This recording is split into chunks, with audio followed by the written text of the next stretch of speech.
Saber, entender, compreender, conhecer, descobrir. Ouvir. Bandeirantes Acontece.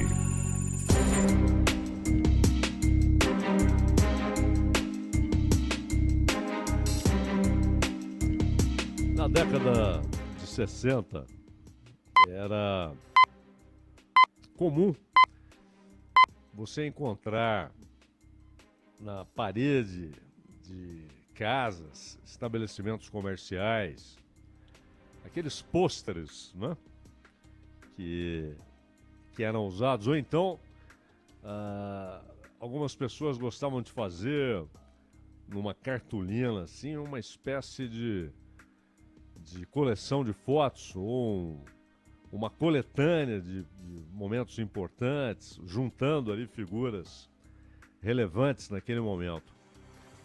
E era comum que, eu me lembro até de uma pessoa que ela, na casa dela, ela havia colocado no quarto, essa moça havia colocado no quarto um pôster lá dos Beatles, imagine, anos 60, o impacto mundial produzido pelos Beatles, e fotos de John Kennedy, John Fitzgerald Kennedy, que havia se tornado, depois de morto, uma espécie de estrela popular, né?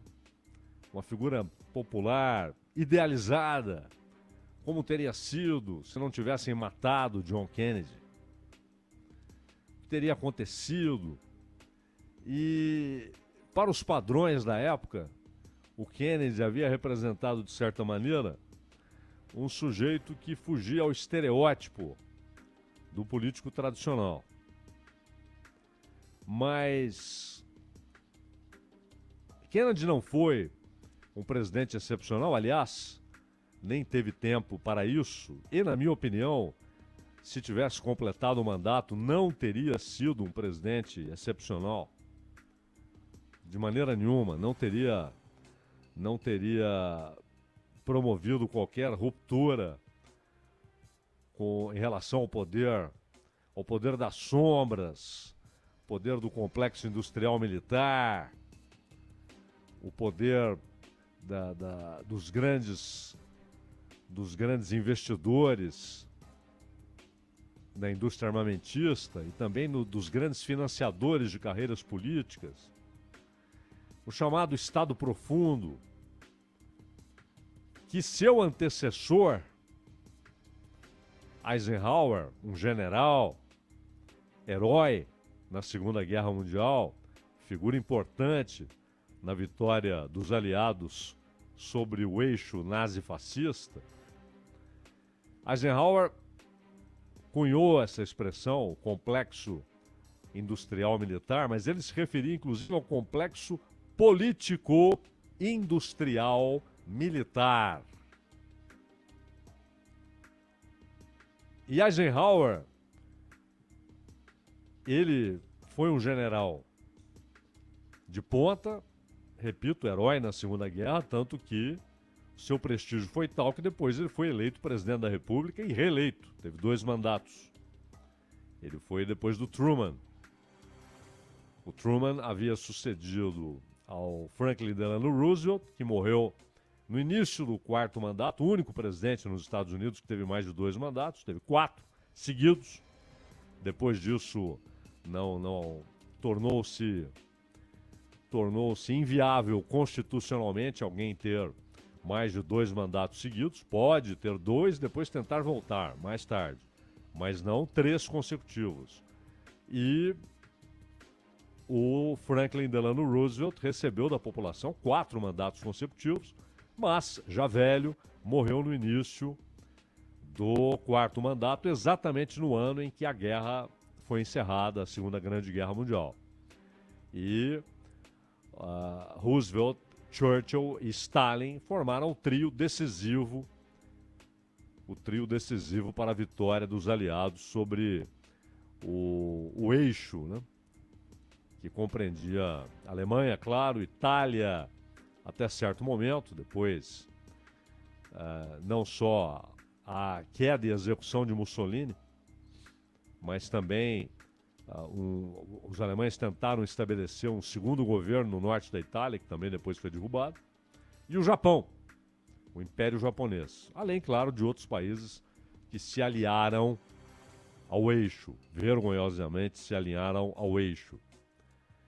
O Truman, portanto, cumpriu quase todo o quarto mandato do Roosevelt, porque ele era o vice, e aí ele foi eleito, em 48. E aí, depois do Truman, vem o Eisenhower. Então, já no governo Eisenhower, havia transformações na sociedade americana e logo depois chegava a adolescência, na segunda metade do segundo mandato de Eisenhower, a chamada geração dos nascidos depois da bomba atômica. Depois das duas bombas atiradas sobre o Japão, dia 6 de agosto de 45 sobre Hiroshima, dia 9 de agosto de 45 sobre Nagasaki, 3 dias de diferença. E a segunda bomba, eles já nem poderiam dizer que estavam lançando um artefato sem saber exatamente qual seria o impacto. Eles já sabiam qual seria o impacto. Mas a geração que vem depois é uma geração que nasce acreditando que logo depois da guerra, e aqueles que eram jovens durante a guerra e os nascidos depois da guerra, eles chegam ao final dos anos 50, início dos anos 60, acreditando na construção de sociedades pacíficas, na paralisação do crescimento industrial, na volta a padrões artesanais de produção, numa vida mais natural, no rompimento com a sociedade industrial. Há diversos movimentos com diversos interesses e diversas motivações pelo mundo indo nessa direção. E por alguma razão, parte considerável dessa juventude, não só nos Estados Unidos, mas em outros países, identificou-se com John Kennedy. Mas definitivamente Kennedy não seria o agente de revolução, de ruptura. Nada disso. Kennedy era, desde sempre, alguém do establishment. O pai dele, muito rico, proprietário de terras, diplomata. Aliás, teve um papel ruim durante a Segunda Guerra Mundial como diplomata. Em alguns momentos, ele tentou remar em direção oposta àquela que estava determinada pelo governo Roosevelt, mas era um sujeito de prestígio. E John Kennedy foi lutar na guerra. Ele, inclusive, foi condecorado porque o navio em que ele estava foi bombardeado e ele ajudou seus soldados a chegarem a uma ilha. Eles tiveram de ficar um tempo isolados naquela ilha, até que conseguiram, com a população local, fazer chegar a embarcações americanas um pedido de ajuda. E Kennedy foi condecorado, mostrou valor durante a guerra, mas como o irmão mais velho dele, Joseph, morreu, e o irmão mais velho dele era aquele filho que o pai, o Joseph também, preparava para ser o grande nome político da família. Chegando ao Senado e depois, quem sabe, à presidência dos Estados Unidos. Com a morte do irmão, há uma transferência dessa expectativa para John Kennedy. E ele, então, trilha o caminho. Vira senador, tem alguns problemas de saúde, chegaram a ministrar ali sacramentos para quem está à beira da morte ou aparentemente já desenganado. Isso aconteceu algumas vezes na vida de John Kennedy. pelo menos 4 vezes, mas a última realmente não teve volta. O Kennedy, de qualquer maneira, ele chega dando a essa juventude a ideia de que chegava alguém novo, com as expectativas daquela juventude, com valores daquela juventude. E foi uma impressão equivocada, mas uma impressão que ficou. E a morte do Kennedy, de certa maneira, consolidou essa imagem. Como ele morreu com menos de 2 anos na presidência, ele toma posse em 61, é assassinado no dia 22 de novembro de 1962, de 1963, há 60 anos, dia 22 de novembro. Portanto, John Kennedy ainda não havia chegado ao 3º ano de mandato, e o fato dele ter morrido num atentado, numa execução, acabou consolidando essa imagem de aquele que teria feito tudo diferente, aquele que teria rompido com essa estrutura putrefata, com esses interesses financeiros que produzem guerras, teria tirado os soldados do Vietnã. Esses mitos foram sendo construídos depois da morte de Kennedy. Ele teria feito isso, ele teria feito aquilo.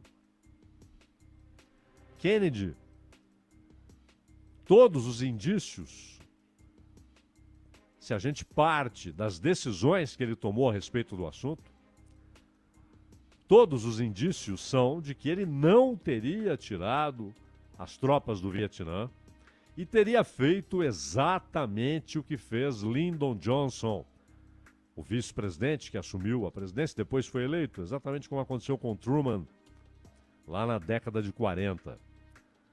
Ou seja, aprofundou a presença dos Estados Unidos na antiga Indochina, né, como era chamado aquele pedaço de terra com Vietnã, Camboja, Laos. E Kennedy não teria tirado os soldados, Kennedy não teria encerrado a guerra. Ele teria aprofundado a presença americana, como fez o Lyndon Johnson. Mas Kennedy tomou uma decisão muito importante, a de enfrentar reitores de universidades no Sul que tentavam impedir a matrícula de alunos negros.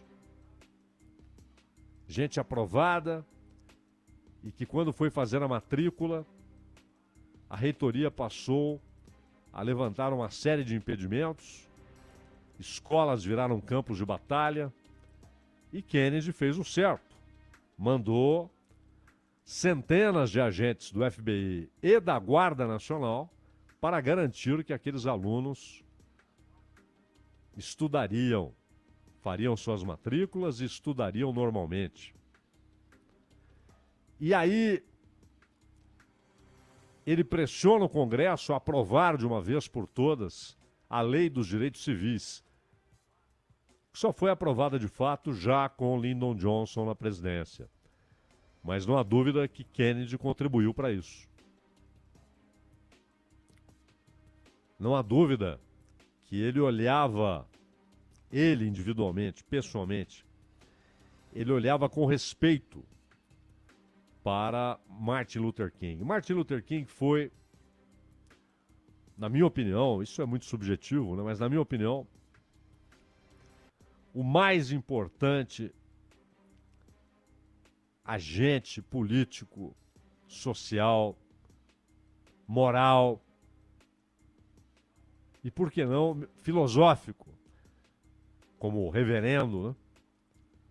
Como um pregador que os Estados Unidos tiveram no século XX. Martin Luther King foi Um sujeito extraordinário.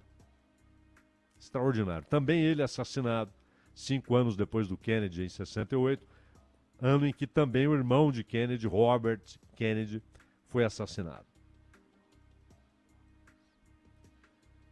Todo mundo já viu a imagem, o carro aberto, em Dallas, o tiro, o cérebro sendo expelido. Jack Kennedy, a esposa de John Kennedy, num gesto desesperado, tentando pegar ali os fragmentos do crânio, os pedaços do cérebro, para recolocá-los. Um gesto desesperado, né? De quem em segundos compreendeu, mas tentava mudar o que havia acontecido. Dar vida a John Kennedy. Levaram-no para o hospital.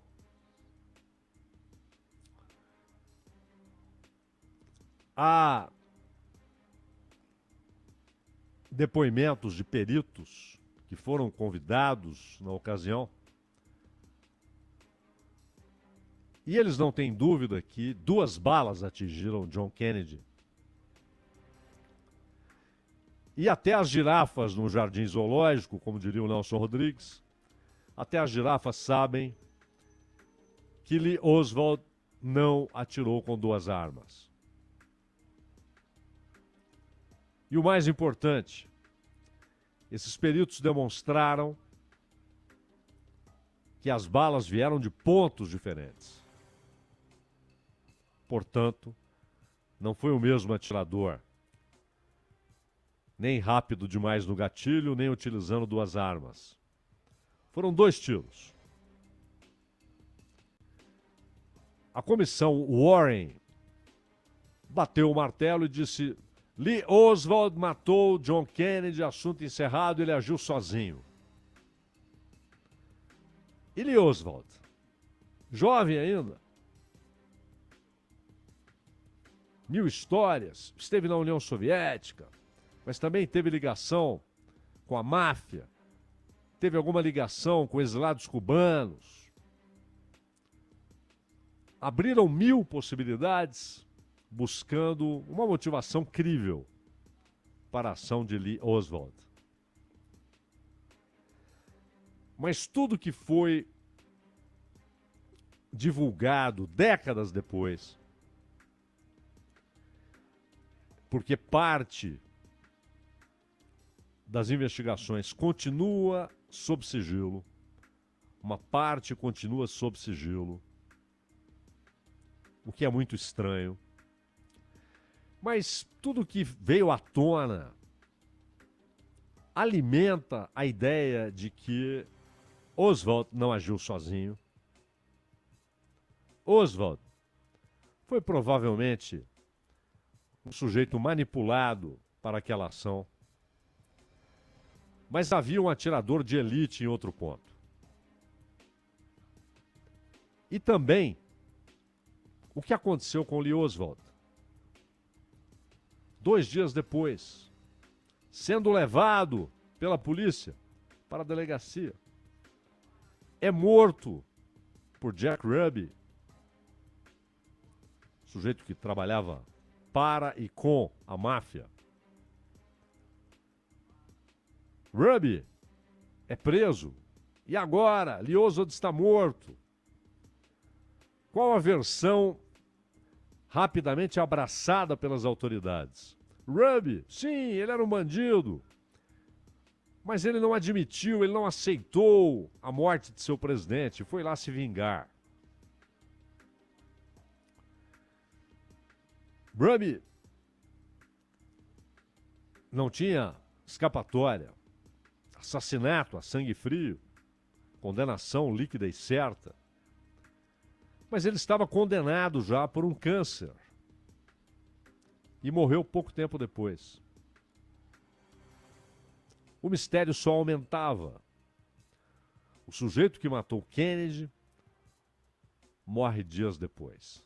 E o sujeito que matou o assassino de Kennedy, quando o fez, já estava condenado e morre logo depois. Ninguém é ouvido, ninguém esclarece coisa alguma. E mais do que isso, Kennedy havia passado por alguns testes pesados na sua presidência, curta presidência. Repito, ele toma posse em 61 e é assassinado no dia 22 de novembro de 63. Não havia chegado a 3 anos de mandato. Mas ele cometeu alguns erros, por exemplo, autorizaram uma operação que já havia sido planejada desde o governo Eisenhower de invadir Cuba. Mas não invadir com tropas americanas, e sim com cubanos e mais alguns paramilitares remunerados que tentariam invadir Cuba, acreditando que a população se levantaria contra o regime recém-instalado, né? A Revolução Cubana é de janeiro de 59, primeiro dia de 1959, quando os revolucionários chegaram ao poder. Foi um fracasso, até porque Kennedy não autorizou o apoio aéreo. E as embarcações que levavam os invasores foram alvo fácil para a artilharia cubana. E aí vem o momento mais difícil para Kennedy, a crise dos mísseis. Porque o governo cubano passou a ter certeza. Bom, essa invasão não deu certo, eles tentarão outra, provavelmente mais bem organizada, com mais gente, mais armas e talvez até com apoio aéreo. Cuba e União Soviética chegam à conclusão que seria bom para os dois que mísseis soviéticos fossem colocados em Cuba. Mísseis nucleares. O que, obviamente, seria o mais peremptório aviso ao governo dos Estados Unidos. Não invadam. A resposta será devastadora. Kennedy determina um bloqueio naval. Mesmo assim, alguns navios soviéticos passam, chegam a Cuba, levando mercadorias. A crise dura 13 dias, a crise aguda, 13 dias. Conversas febris ali entre Khrushchev e Kennedy, até que há um acordo. A União Soviética retiraria os mísseis, os Estados Unidos se comprometeriam a não invadir Cuba. Haveria o compromisso de que eles não invadiriam Cuba. Esse compromisso foi assumido oficialmente pelo governo dos Estados Unidos. E, ao mesmo tempo, aquilo que é pouco mencionado, os Estados Unidos retiraram mísseis que estavam na Turquia. Mísseis que os Estados Unidos instalaram na Turquia. Um sistema, não é um sistema meramente de defesa, é um sistema de ataque. Mísseis que poderiam atingir o território soviético e foram retirados da Turquia. Foi esse o acordo. Então havia muito descontentamento, gente querendo que Kennedy afundasse de vez a atuação americana no Vietnã, retirasse as tropas, e gente querendo que ele fizesse o contrário, o oposto, mandasse mais tropas, mais armas. E havia até alguns canalhas que defendiam que ele usasse artefatos nucleares no Vietnã. Aliás, a mesma pressão existiu sobre Lyndon Johnson e a mesma pressão existiu sobre Richard Nixon. Alguns setores da política americana, do establishment dos Estados Unidos, tentaram forçar o governo americano a usar armas nucleares no Vietnã. Felizmente, essa canalice foi refutada pelo Lyndon Johnson e pelo Nixon. Mas a pressão já existia desde os tempos de Kennedy. 60 anos depois, uma pesquisa mostrou que a maioria dos cidadãos dos Estados Unidos acredita que houve uma conspiração. Acredita que aquilo que Eisenhower chamou de complexo industrial militar agiu para matar Kennedy. Outros preferem a versão de que foi a máfia. Essa é uma versão cada vez menos crível. Ao passo que a outra, a de que o assassinato de Kennedy teve participação do poder político, do poder econômico, do poder financeiro e principalmente do poder militar. Essa é uma versão que ganha credibilidade na medida em que mais documentos são conhecidos, são revelados. O fato é que, repito, embora John Kennedy não fosse